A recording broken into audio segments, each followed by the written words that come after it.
So I'm back after a few weeks away. Had a couple of technical difficulties that were keeping me from doing my road reviews. I did tried to do the Pacific Rim road review. That didn't turn out well. What? So I tried to do it again that morning, the morning after seeing Pacific Rim. That didn't go well. The plot of the movie is that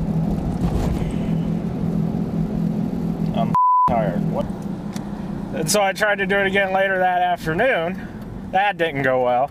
I'm gonna try my best to do the fudge. And so I got all the footage together to do it, and then my computer died.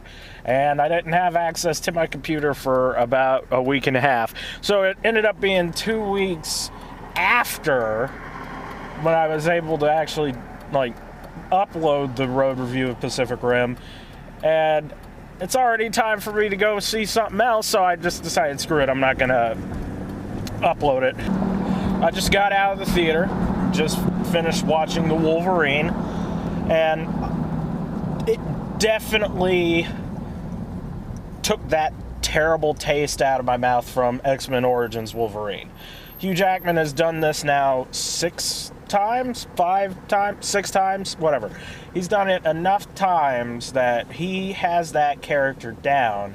It's just up to the people around him to give him a good story to do Wolverine as. And this is the best story he's had, the best material he's had to work with, and I'm gonna say maybe the best director he's had to work with.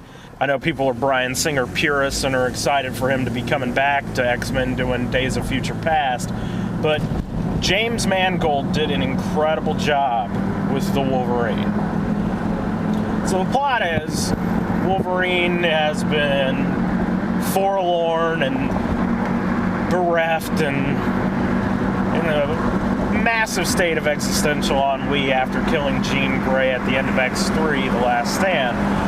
And we find him years later, all haggard and grisly, living up in the mountains. And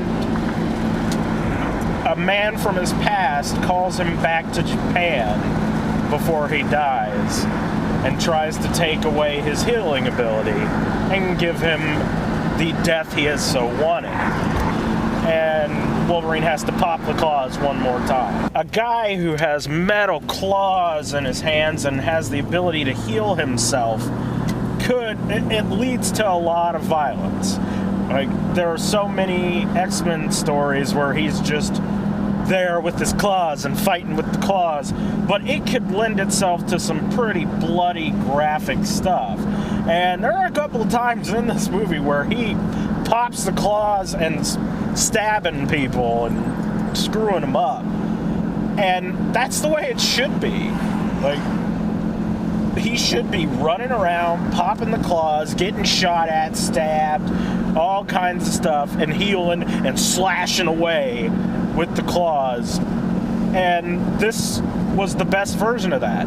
The only other time I really liked what they did with Wolverine was in X2, where he actually stabbed people in the face, stabbed them in the chest, and is like, yeah, they're dead. Here, we get a great departure from all the other stuff that's happened in the cinematic universe. It's completely different.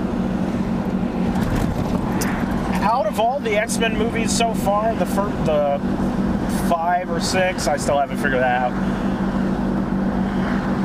Out of all the X-Men movies that have come out so far, X1 through 3, and then the 2 Wolverine movies, and X-Men the First Class, this is right up there with one of the best. If I had to rank all the movies that have come out, it would probably go X2, X-Men United, and then the Wolverine, the original X-Men, X-Men 3, The Last Stand, and then, I forgot X-Men First Class.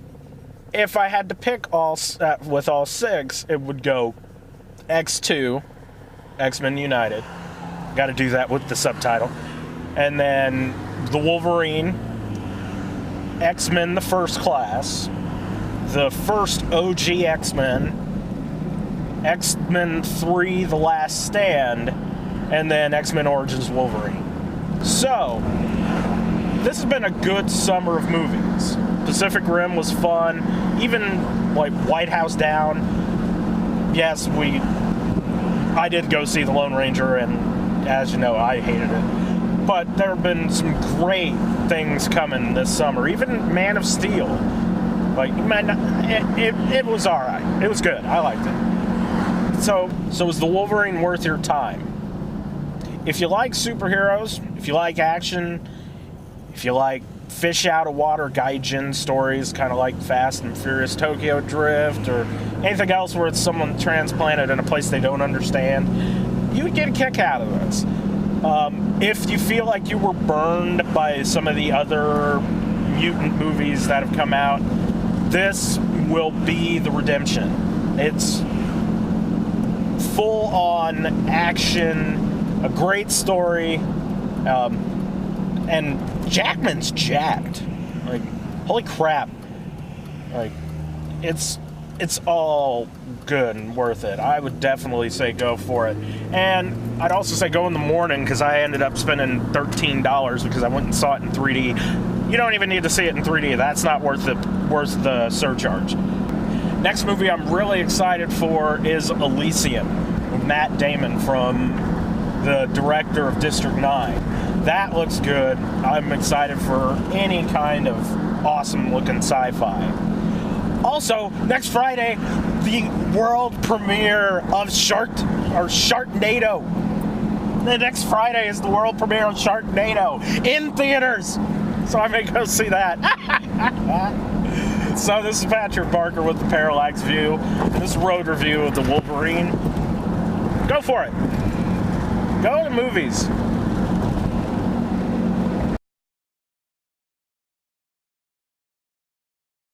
Oh, and I don't want to spoil it, but it leads into the next one, Days of Future Past. I was so excited by that. Why do people leave after, like, when they see it go to black? How many superhero movies have come out now where you sit your ass in the seat and wait until the credits are over, because there's always going to be something after the credits start.